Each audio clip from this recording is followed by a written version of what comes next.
Ciao a tutti e benvenuti nel mio canale dedicato al modellismo dinamico. Io sono Issam e qui con me c'è Mirko Cesena.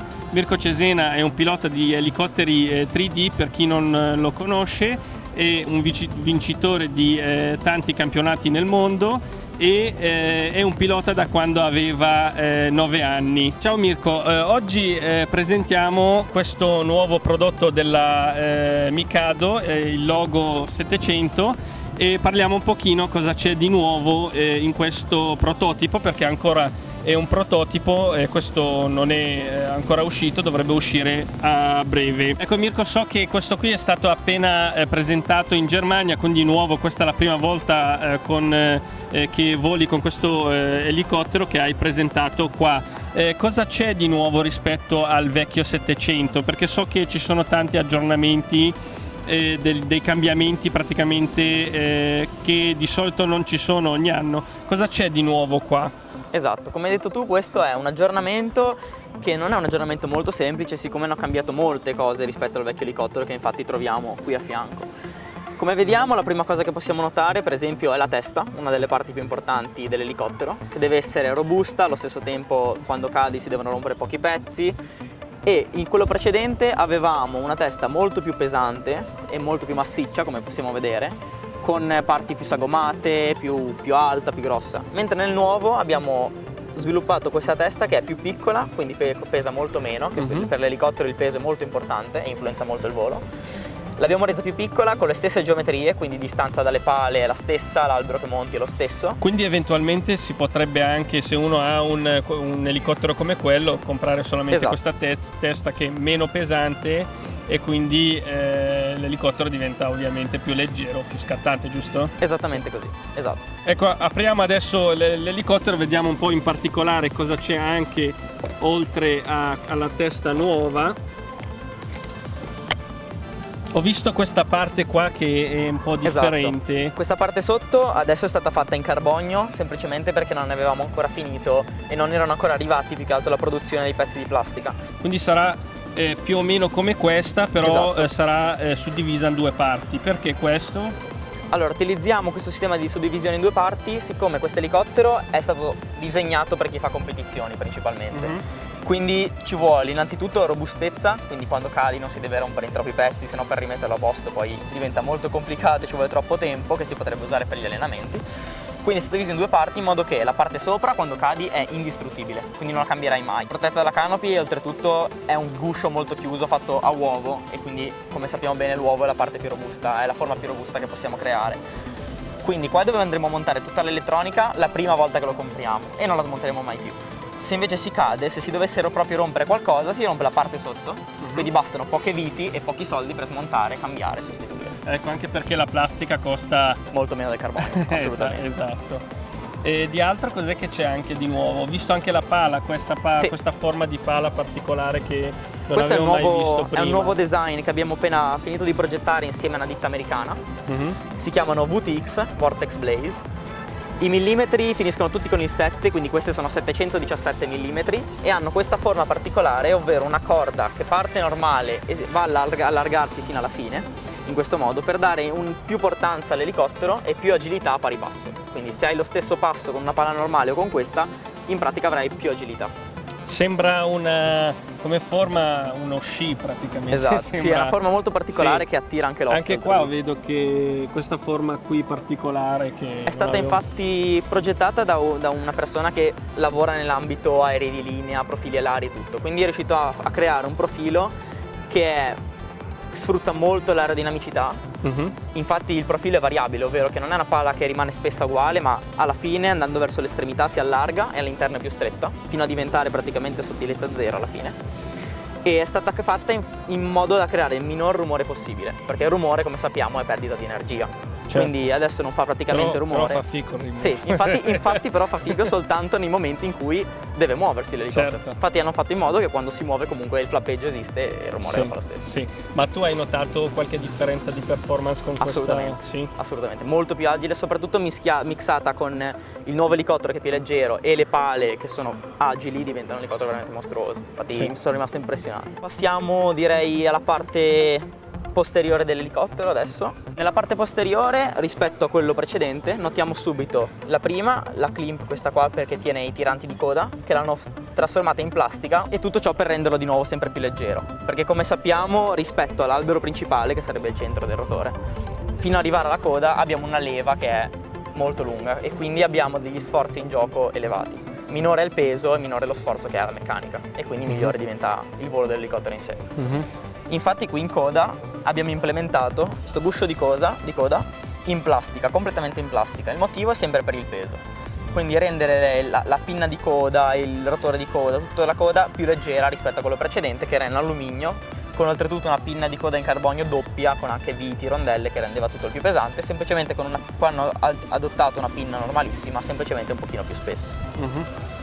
E quindi, essendo anche in plastica, ovviamente i pezzi costano di meno, molto meno di ricambio. Quindi un'altra buona opzione riguardo a questo elicottero è proprio il costo. Abbiamo 4 viti e 4 dadi che vengono stretti per poter permettere al guscio di coda di stringersi contro il tubo e evitare la torsione. questa parte qua come si incastra col tubo di coda? Come fa a non girare? Solo a pressione? È a pressione, e in più abbiamo una vite che va a entrare perfettamente nel tubo di coda, come in quello precedente, per evitare che anche se mollassero di torcersi.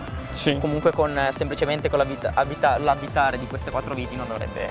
Un'altra differenza che troviamo nel nuovo elicottero Logo 700 rispetto a quello precedente è la corona, che in questo caso per questioni di prototipo è la stessa, ma adotterà una corona poco più grossa di questa puleggia, quindi adotterà una linea molto sottile dell'elicottero, quindi più aerodinamica. Infatti ho visto che confrontando uno con l'altro questo è molto più sottile. Ha una capottina molto più schiacciata in modo da dare più veloce, avremo meno problemi di aerodinamica. Anche quando ci sarà il vento, ovviamente subirà meno vento e andrà sicuramente meglio. Questa corona per esempio è 170 e passa denti, mentre quella nuova ne avrà soltanto che 140 e qualcosa. Un'altra novità è in questa parte dell'elicottero abbiamo sistemato una slitta proprio qui sotto, in modo da poter inserire la batteria agevolmente con queste 2 rotelle che possiamo vedere. Quindi sbloccando e bloccando le rotelle possiamo inserire e togliere la batteria facilmente senza avere nessun tipo di problema, è molto veloce. E questo qua, come modifica rispetto al precedente, è stato pensato semplicemente per essere più veloci nelle competizioni. Quando magari è il tuo turno e non sei ancora pronto, almeno hai la batteria con tutte le batterie attaccate sotto nella slitta e tutto. Basta che arrivi lì, la infili e blocchi, mentre nel precedente avevi 4 viti che dovevi avvitare, era un pochino più lunga la questione. E tu carichi le batterie con la slitta? È attaccata, le carico, sì. Mirko, vedo che c'è anche il nuovo V-Bar che è uscito un po' di tempo fa, che è differente dal V-Bar vecchio, giusto? Cosa c'è di nuovo in questo V-Bar nuovo? Allora, in questo V-Bar Neo, che si chiama Neo, che è molto compatto, quindi in questo caso abbiamo un V-Bar con la ricevente integrata, che andrò dopo a spiegare il motivo. E rispetto al precedente abbiamo il sensore che è integrato alla centralina. Il sensore di movimento, quindi il giroscopio a 3 assi. Ok, che è integrato. Che è integrato, esatto, insieme alla centralina. Mentre in quello precedente avevamo una centralina separata rispetto al sensore. Quindi a livello di spazi, cavi, logistica è molto meglio. Certo. Poi abbiamo ovviamente un sensore molto più sensibile rispetto a quello precedente. Fai conto che in questo nuovo V-Bar Neo il suo processore sta lavorando solo il 10% delle capacità che ha, soltanto per far volare questo elicottero, e lui avrebbe un processore molto più potente all'interno. Con me lavora solo il 2%. Un'altra cosa interessante è che questo V-Bar Neo lo potremo utilizzare anche adesso sugli aerei e sui quadricotteri. Quindi abbiamo appena implementato anche la versione 3D per i quadricotteri, che è molto interessante. Quindi chi conosce già il software sugli elicotteri, anche passare a quadricotteri e aerei è facile. Ecco, questa centralina FBL rispetto alle altre centraline, mi stavi dicendo prima che si integra meglio con la trasmittenza della Mikado, che posso spiegare brevemente? Esattamente. Questa è la V-Bar Control, ovvero non possiamo quasi più chiamarlo telecomando o radio, perché come noi possiamo vedere è un telecomando con un display e una corona digitale, che in pratica ti permette di cambiare tutti i parametri e settaggi durante il volo, anche permettendo oltretutto con queste rotelle di cambiare proprio esponenziale, agilità, gain, qualsiasi cosa. Quindi non abbiamo più, diciamo che è stato utilizzato questo sistema per velocizzare i tempi. Ok, quindi con questa radio non c'è più bisogno, non ti collega al computer. Non c'è più bisogno di collegarsi al computer. Con questo fai tutto e setti sopra. Esattamente. Questa qua l'ho avuta. La telemetria che trasmette. Anche la telemetria. Ci sono dei sensori che si possono prendere a parte, che si possono collegare alla batteria, per esempio, che ti dice la percentuale della batteria. Esatto. direttamente qua. Sì. Ma questa fa anche da ricevente, no? Assolutamente. Questa fa anche da ricevente, infatti come vediamo ha le due antenne, quindi ha la centralina, il giroscopio a 3 assi e la ricevente integrata, tutto in uno. Infatti tutti i cavi dell'elicottero che abbiamo sono tutti finalizzati a connettersi al V-Barneo. Fantastico, quindi metti un solo un componente V-Barneo elettronico, hai ricevente, telemetria. Esattamente, quindi riduciamo anche probabilità di guasti di parti elettroniche, perché abbiamo soltanto uno. Certamente, bellissimo.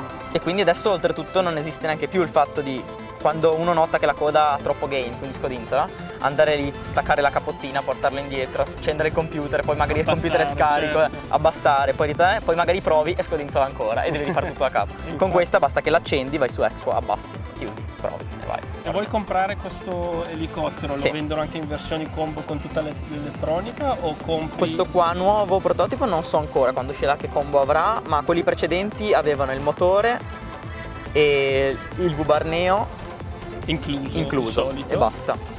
Ok. E il quindi sito l'ESC lo devi comprare a parte? sempre nel sito vendono l'IGE, questo qui, Sì. l'IGE 200 A che è quello che sto usando io, oppure attraverso anche altri siti come Scorpion si può comprare lo Scorpion 200 A che va anche lui, 160 A che va benissimo anche Certo. lui. Prima di chiudere chiediamo a Mirko quali consigli prima di iniziare a volare. È molto importante controllare certe cose prima di volare con un elicottero. Quali sono le cose che controlli prima di volare? Ok, assolutamente, la sicurezza prima di tutto, quindi io direi inizialmente in questo elicottero in particolare controllare sempre che le rotelle della batteria sono bloccate e dopo aver controllato che siano bloccate controllare anche di muoverla per vedere se si muove. Dopodiché controllare i connettori del motore per evitare che si distacchino in volo, controllare sempre il maschio dei connettori che sia abbastanza largo e che quindi non sia troppo mollo, se no possono staccarsi le batterie in volo. E perché solo Il maschio perché è quello che si può stringere, è l'unico che si potrebbe stringere e permettere quindi al connettore di uscire. Dopodiché io direi di controllare tutti i link, quindi controllare che siano ben attaccati, che non permettano di uscire durante il volo. Dopodiché possiamo controllare il flappeggio della pala, quindi che non abbia troppo gioco, che siano avvitate bene, quindi controllare il gioco laterale, le pale che abbiano la stessa tensione, quindi che non abbiano tensioni diverse e che siano abbastanza strette ma non troppo.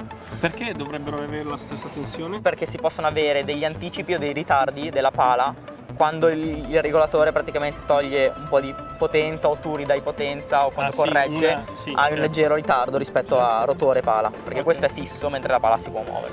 Parliamo di micromillimetri al decisecondo. Sì.